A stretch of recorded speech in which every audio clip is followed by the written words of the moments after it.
బీసీల గురించి మాట్లాడుతున్నారు. అమర్నాథ్ గౌడ్ హత్య గురించి కూడా మాట్లాడదామా? చర్చ పెట్టుకుందామండి. అమర్నాథ్ గౌడ్ హత్య గురించి చర్చ పెట్టుకుందామా? ఎట్లా వైకాపా నాయకులు ఒక పిల్లోడు మోర్లో అతను చదువుకున్న పుస్తకాల నుంచి కాగితాలు చింపి నోట్లో కుక్కేసి పెట్రోల్ పోసి తగలబెట్టి చంపేశారు. చర్చిద్దాం, నో ప్రాబ్లం. లోకేష్ గారు దళిత సవాన్ని ఎట్లా డోర్ డెలివరీ చేశారు చర్చిద్దాం. We are ready.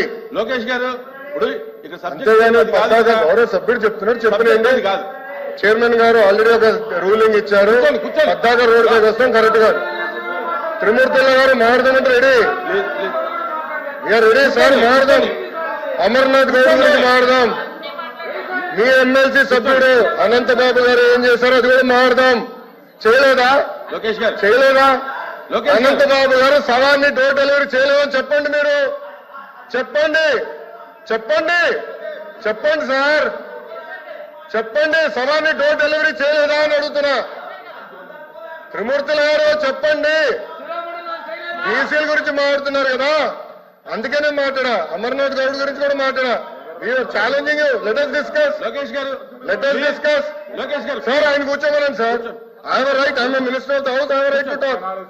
సార్ మెంబర్ ఇట్లా మాడితే ఎట్లా సార్? నాకు రైట్ ఉంది, నేను మాడుతున్నా. లోకేష్ గారు ఇప్పుడు జరిగేటటువంటి సార్ ఇట్లా మాడుతున్నారు. లోకల్ బాడీస్ లో బీసీలకి రిజర్వేషన్ ఎందుకు తగ్గించారో చెప్పమనండి. చెప్పండి. రిజర్వేషన్ మీరు ఎందుకు తగ్గించారు? అమర్నాథ్ గౌడ్ మీరు ఎందుకు చెప్పేశారు? కార్పొరేషన్ మీరు ఎందుకు నిధులు కేటాయించారో చెప్పండి. Right to discuss.